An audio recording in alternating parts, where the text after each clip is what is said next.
Hi, I'm Gino. I'm an addict and alcoholic. And, wow. First of all, I'd like you to just kind of bear with me a little bit. It's been a long day. It's been a long week. I played 3 games of softball yesterday. And I'm paying the price for it today. And I had to work, so, but you know what? I'm grateful that I get to do that. I'm not a young man anymore, but I still try. And you know, the mind is willing, but the body kind of fails sometimes. So I'm going to try to, not try, I'm going to share my experience, strength, and hope. I hope I can try to do the best I can. It's been a while since I spoke. I'm going to start from the beginning. Grew up in Brooklyn, New York. Grew up in a family, pretty dysfunctional family. My dad was an alcoholic, and my mom was basically the breadwinner. She was the rock, you know. She was the foundation. She was the one who would keep everything cool, you know. My dad drank, chased women, and he never worked. He always had a reason why not to work, you know. And that's kind of like how I grew up. I remember when I was a little kid, my dad, even though he drank and drugged, he always told me, don't drink, don't do drugs. But he would never really tell me why. You know, he kind of just, he was strict. He was, you know, like a drill sergeant. Whatever he said, that's the way things were. And, you know, you always told me, don't do drugs. And I'm like, okay, I'm not planning on it. But why is it that you don't want me to do drugs? But he would never explain. So when I was like maybe 11 years old, he took me down to 42nd Street, which back in the 70s, it used to be pretty bad. It used to be porn, pimps, hookers. So he took me down there just to show me, give me an idea of what I could turn into, what could happen if I did drugs and alcohol. So, and he would take me to the Bowery, take me down the Lower East Side, places where, pretty seedy places where people were just, you know, bums and heroin addicts and people like that. And, you know, at 11 years old, I didn't register, you know, and to me it didn't make sense, but I guess he was trying to show me what things that could happen to me if I decided to go that route. I remember living in a building, apartment building, and having to, I remember going home and my mom having to pick me up as a little kid over this guy that was basically out in the hallway, passed out with a needle in his arm, you know. And I was like, so he says, well, my family decided, okay, we're going to leave Brooklyn, we're going to move to Jersey because it's safer there, no drugs there, and you know, the kids will be safe. So I said, great. You know, I hated moving to Jersey at first because I loved Brooklyn. I grew up in Brooklyn. Everything about Brooklyn I love. I love New York City. I love Manhattan.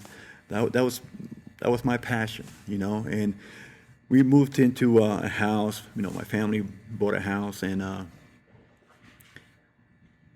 it was supposed to be safe. You know, it was the suburbs. You know. And lo and behold, there were more drugs there than were in Brooklyn, you know. And that's how I got introduced to drugs. You know,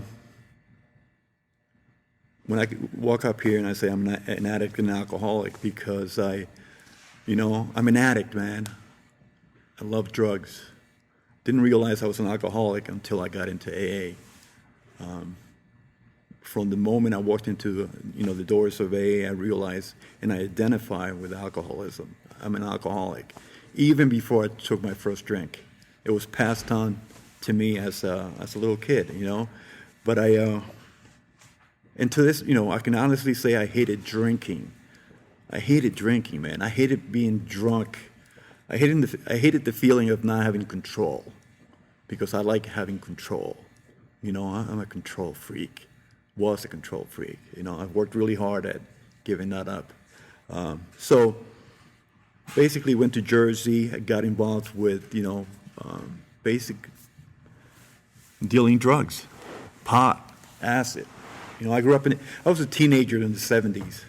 That's when, Led Zeppelin and Pink Floyd and Grateful Dead, Didn't realize until I got sober how much their music sucked. It really did. It really did. I mean, Dead, everybody chased him around and followed him around. Now, I went along with it. I tripped my ass all the time. Acid and mescaline and all that, mushrooms and all that stuff. I did a lot of drugs, man. I remember one year, I can honestly tell you that I probably tripped every day for 1 year. And it was like nothing. It was like something that we all did. So growing up, all my friends, the whole town that I lived in, we all did the same thing. So I had nowhere to everybody was normal to me. That was normal. That was something that we all did. It was normal behavior. And I didn't realize that it wasn't normal until I got sober. Because, I got into the drugs, the dealing, the pot, in and out of jails. Every weekend it felt like I went to jail. It was like a normal routine thing. Friday night I get drunk, I get high, walk out on the street, cops see me, and I knew what to do. Throw my hands up and go into jail. Routine, and it didn't really matter. It was like part of my life. Weekend in, weekend out, I would go to jail. And my poor mom, always there to bail me out, always there to save me, And she she enabled me to keep going as long as I did, because she was always, I couldn't hold a job. I don't think I didn't have a job for 10 years. I don't know how I managed, man, but I didn't work for 10 years, living off the streets, dealing pot, drug, whatever, and it was normal. We all did the same shit, year in, year out, and just basically living the life. I thought that was the life that I wanted to lead, and I was happy. I was happy doing that until drugs and alcohol stopped working for me. It got to a point where it was just pointless. It didn't make sense anymore. It was, to me, the last time I got high, I did coke and I drank beer, and I couldn't get high anymore. For some reason, it didn't work anymore. And that's the day that I decided, I didn't decide, I basically came to a point, realization that there had to be something different. There had to be something better than this. And I remember walking out, and I know I'm skipping ahead a little bit, but I have so much. I could sit here and talk, but it's like, it seems like only yesterday. It seems like only yesterday that I started getting, that I got sober. I walked into AA for the first time, and I knew that I was home. I knew that's where I belonged. I knew that everything that I was looking for was there. I knew that when I was out drinking and drugging, that's what I was looking for. Because I never, anywhere I went, I used to go to concerts. I used to go to, concert shows. I used to follow them around and stuff like that. And there would be thousands of people. I remember going to see Eric Clapton play Cocaine, the first time he ever played it. And I was like, yeah, and I was like, wow, man. It was great, And that's what I was looking for. I was looking for something. I wanted to belong. And I used to go to these shows where there were thousands of people and I would still be alone. I felt alone. It was like I didn't fit. I couldn't get that, I was always searching for something, trying to fill that void. And I could never find that. I was pretty much a loner, but I hated being alone, and I could never, anywhere I went, I didn't fit. I felt like there was something missing in my life, and growing up and doing all the drugs, the acid and all that, in and out of jails for a long time, and not really finding what I was looking for, and that feeling of, that void of not having my higher power, and that's what I was searching for, man.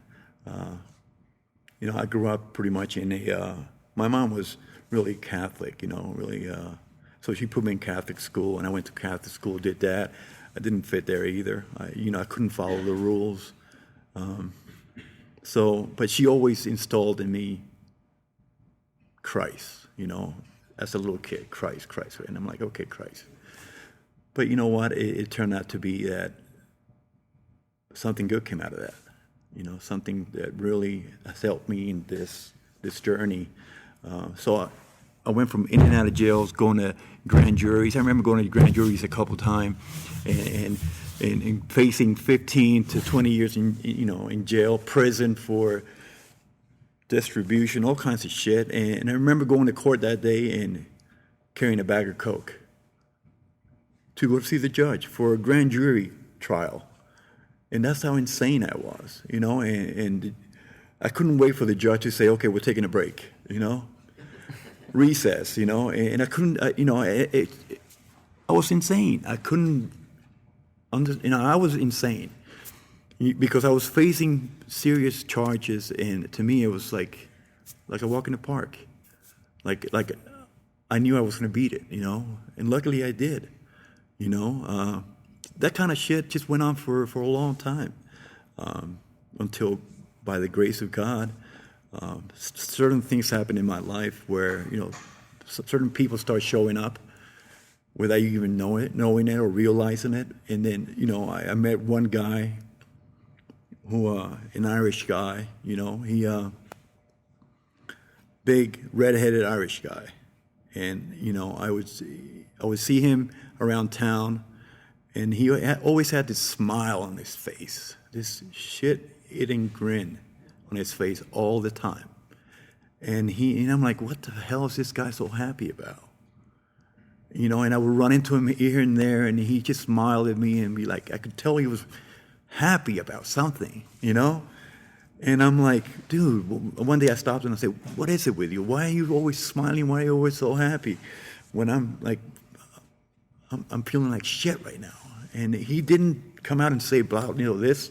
He just said, well, certain people, certain things happen, and, I found something. And then I wanted to know what it was. And he never sat me down. He did sat me down once and basically told me about AA. But he never really tried to push it on me. He was just there. It was like God put him in my life when I needed him. And he basically, I just gravitated to this guy all the time. And then a couple other guys that were friends with him came around. And I felt like, wow, there's something going on here that I have no idea what it is. And it happened to be these 3 Irish guys. And they were all living together. They were all, happy.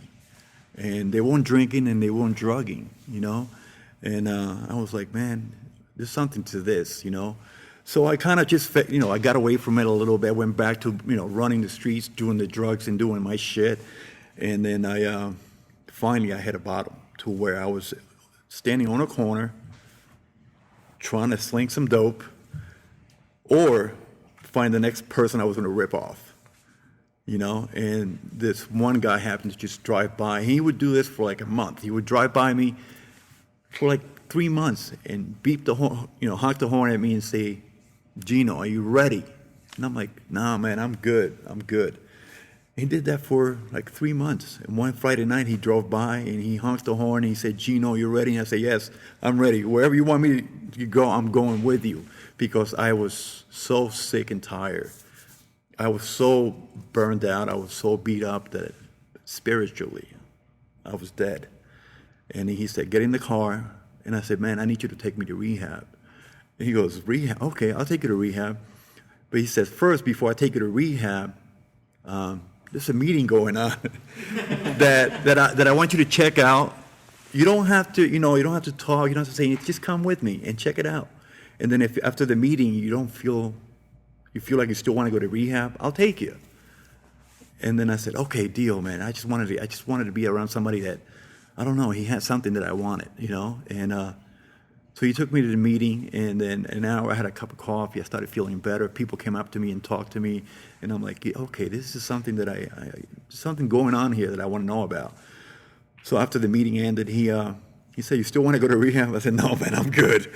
So, but I did do a detox before that, and I went to a rehab, which I got kicked out of because my baby mama wanted me to go to rehab, so I did. And so kind of went to rehab for like 10 days, started a fight because I wanted to get out. It was during the holidays. I wanted to go home for the holidays.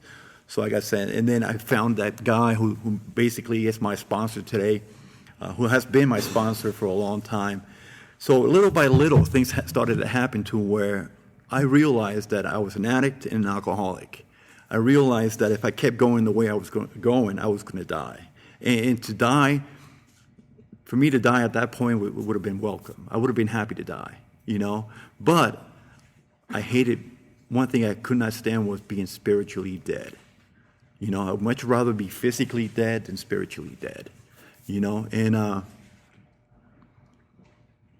I know I'm jumping around a lot because I have so many, things going through my head right now, good things. And but basically what happened was that I came into AA from the day I got into AA till now. I haven't had to pick up a drink or a drug. I haven't had smoked weed, which I loved smoking weed. Weed was my thing, And when I first got sober, I said, when I'm 65 years old, I'm going to get a rocking chair somewhere, Puerto Rico, Bahamas, Jamaica, somewhere, and I'm going to let up a fat joint. And that was my goal, And to this day, I may still do it, but I'm not there yet. I got a few years to go. Like 13 years ago. Wow. No, but you know what? It's a goal, something that I said I was going to do. I may not do it. I may do it. Who knows? But it doesn't matter because today I'm not doing it. And it's something that I've learned a lot from the old timers, over the years, and I can still hear those old timers when I first got into the rooms, and that's what keeps me sober today, because for some reason, and I'm not the smartest guy in the world, man, but for some reason, my ears opened up to that, and I don't claim to know this book like the back of my hand like some people do. I've read the book. I still open that book today, and I find things that I've never read before. That's how powerful that shit is to me.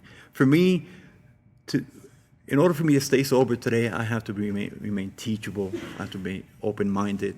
And I have to be a newcomer, always be a newcomer. I remember the old timers telling me, sit up front with the dummies, meaning that those who really want to stay sober are the ones who are going to be sitting up front. Stay, in the middle of the herd, because the ones on the outside are the ones that get picked off. It's like the wildebeest. If you're outside, the lion's going to get you, So things like that, and my favorite one was sit down, shut up, and listen, and that's what I needed to hear. Because, me being a newcomer, I have no business talking about sobriety because I have no idea what that is until I'm able to go through the book, get a sponsor, and do the things that they've done, Program works. AA doesn't have a monopoly on sobriety or recovery, but for me, this is what works. And if it works, I don't need to change anything. I still have a sponsor. I still do the step work. I still do the things I used to do when I first got here. I did a lot of drugs. I drank a lot. I hurt a lot of people, especially my mom. I hurt the lady that was my backbone. She made me, she helped me hit a bottom without even realizing that, She died she passed away when I was 6 months sober. And to me, that was the hardest thing I ever had to go through. But I got through it, because I knew that she would want me to stay sober. I made a lot of mistakes in sobriety. When I first got sober, I used to go to clubs because that was the thing to do and hang around people that were drinking. Your friends drank, so you hang out with them just to kind of test the waters a little. Yeah, see, I can stay with, and that's crazy. Early sobriety, it's crazy to be doing things like that, but we think we're invincible. We think we can This shit is cunning, baffling, and powerful, man. When you least expect it, it'll bite you, you know? It comes at you covertly in forms, many forms. A pretty ass, you know, a cute guy, money, good jobs. Because once you get those things, you start forgetting where you've been. You know, I will never forget my last drunk. I don't forget where I've been, man, you know, and the hell that I went through spiritually, you know. Like I said, I've heard a lot of people drinking and drugging. I've heard people in sobriety, you know. I'm still sober by the grace of God today. I can't do it without my higher power today, you know. At a certain time in my sobriety, you know, in November 16th, I'll have 24 years of sobriety. And to tell you that I could, when I first got here, I could say that I was going to have this much time, never in my wildest dreams. You know, one thing I did was I committed. I said, when I got here, I got into the program, I got into AA, and I said, I'm going to be the last one standing. My goal was to be, because, you know, you go to rehab and they tell you, oh, only so many are users. I said, fuck you, I'm going to be the one to make it. Because I made up my mind that I was going to do whatever it took to stay sober. So at 17 years of sobriety, I thought I had arrived. I had money, I had women, or whatever you want to, you know. I had a lot of things, you know, and I forgot what really mattered, you know. I forgot about my higher power. I forgot about recovery. I forgot about the newcomer because I had, you know, I was working, man. I'm making money, man. That's all that matters. You know, money, power, prestige, all that stuff. That's what I wanted at the time. And I thought that's what you're supposed to do when you're sober. You know, you're supposed to go after it. That's why I got sober, to go after things. Now, at 17 years of sobriety, I hit a wall. And it was either drink again or blow my head off. And I knew drinking wasn't an option anymore, you know? And I had to start. I called up my sponsor, which I just got off the phone with. By the way, I didn't get a word in because he talks and talks. You know, when old timers speak, you listen, man. And he just, I was like driving here with Dustin, and he's like talking. I'm like, dude, you won't shut up. But you know what? Out of respect to him, I need to hear what he has to say, you know? And at 17 years of sobriety, I called the same guy I just talked to, and I said, I just threw up on him. And he said two things: plug into AA, plug into a higher power. And then he asked me, what are you going to do? And I said, I know exactly what to do, but that's all I needed to hear. You know, I haven't spoken to him in 6 months.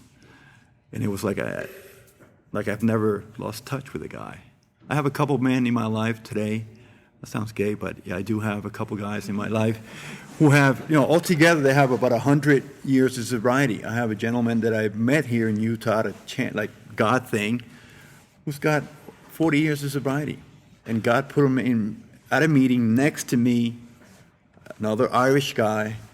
For some reason, the Irish gravitate to me, or I gravitate to them, you know, and this little guy, I call him my little Yoda, because he's got knowledge, man. He's got wisdom. And that's one thing that if you stick around this program long enough, you'll gain, is wisdom. How do you get wisdom? With time. It doesn't happen overnight, just like staying sober. This shit takes time. The person you are today, you're not going to be the same person. I'm not the same person I used to be a year ago, 6 months ago. You know, I like to say that I work a perfect program, but I live a program. I still do the things I did when I was a newcomer. You know, I do the readings, you know, and, you know, it works different for everybody else. I don't know how. I can't sit here and tell you what to do or what works for me, because it may not work for you, but I know what works for me today. One thing that I know is to pick up a drink and a drug is insane. I know that. I know where that leads me, and I don't want to go down that route anymore. And I know that no matter what happens to me today in my life, as bad as it may be, things will always get better. Things always change. One thing that's always constant is change. If you just stick it out one more minute, one more hour, one more call, and just keep going, man, because it's something that I don't know if I'll ever drink again. I know that I'm not going to drink today. I don't know that, I don't want to throw away what I've worked so hard for. And I don't want to let down those people that put effort into me. I'm not as selfish as I used to be. I believe the only way I stay sober today is through humility and being care for the other person more than you basically care for yourself. But then again, so basically all I can say is that it's here if you want it. It works. If a guy like me can do it, anybody can do it.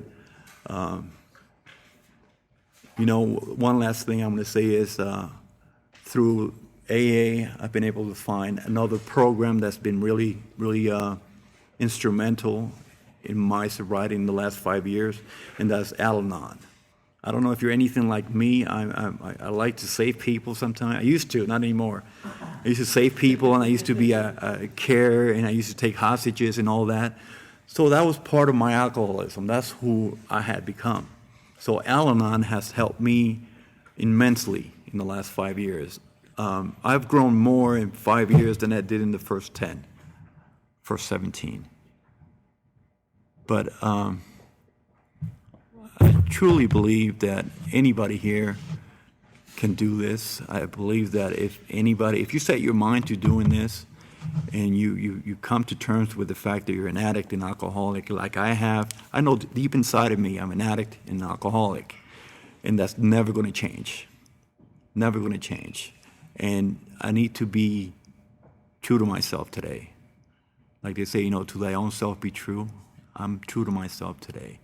I don't go against that. I can honestly tell you that after all these years of doing this deal, I'm finally starting to become the person that my higher power wants me to be.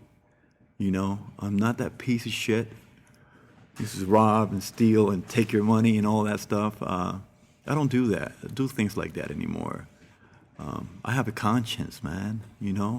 To go against what I've been taught today is to go against what's right. There's this. In the program, there's this spiritual beam or this beam that you walk on, that anytime I go step outside of that, I feel it today. So I don't allow myself to feel that. I do the right thing. Whether it be call my sponsor. I just picked up a sponsor 6 months ago, and the guy has like 9 years. I say, what can I possibly learn from someone who's got 9 years? But it's not the time. This man works a good program, knows the book like the back of his hand, knows it better than I do, so I'm willing to learn. I'm willing to do whatever it takes, man. If I got to... When I had 17 years of sobriety, I did 360 meetings in 90 days because I wanted to stay sober. And as much pain as I was in, I knew if I kept going and doing this deal, eventually I would get to where I wanted to go. Last 3 years, 4 years have been hard financially. Jobs I've lost, things I've lost. I've given up a lot of material stuff because I was unhappy with all that thing. Now, I want those things again, but now I have a different perspective on those things. I know that if I do the right thing, I continue to build that relationship with my higher power, and not only believe in my higher power, but have faith in my higher power, and have faith in this program that this works, things will come back to me because it's part of the universe, man. It's what you put out there. And I believe that, I didn't get sober. I know I didn't get sober just to be broke, man, or to have to give up things. No, man, I got sober to be able to have and share things. But it's how I look about those things. Material things can't own me, money, it's not. They say it's the root of all evil. I don't believe that. The love of money is the root of all evil. I believe that you have to have it, man. And I want to get mine, man. I want my shit, man. But you know what, guys? I hope that I was able to share a little bit. I know that I jumped around a lot. I'm an addict, man. I get addicted to things. I got addicted to this fucking little thing here. And I quit smoking 23 years ago. I had 6 months when I quit smoking. A year ago, I picked this little thing up here. This is this devil right here. I can't put it down, But I'm going to work on that because I'm to the point to where I'm sick and tired, and that's all it takes. If you're sick and tired of where you're at, you can make a change, and this works for this. It can work for anything you want it to work, sex, all that stuff. It can all go away, and you can be happy with yourself. I can honestly tell you today, I am whole today. I don't look for anything outside of myself to make me happy. I can be in a room by myself, and I can be okay with that. I can be okay with being me. And in the beginning it was hard. I always had to be somewhere else. What's going on over there? Because I don't like what's here, And I could be, but today it's not the case, man. And it comes with time. Give yourself some time. And try not to hurt people along the way, because making those amends are, hard. Not hard, it just sucks, but it's something that I, as an alcoholic and an addict, I was a selfish prick, and you don't even see it, you don't realize what you're doing, but that shit comes back to haunt you, man. I know that when I had 17 years of sobriety, I was a prick, man, and I'm looking back, and I was on a dry drunk. I was headed for drinking a drug, and I didn't see it. I couldn't see it, but everybody around me saw it, and they tried to tell me, but I wasn't having it. I'm okay. I got this. I can handle this shit. And before I knew it, I was, on my knees saying, God, take this away from me, because the disease is progressive. It never gets better out there. It only gets worse. And unless I keep this shit in check, I'm not good, man. I will drink again. And I hope not. I love you all. Hope to see you again. Thanks.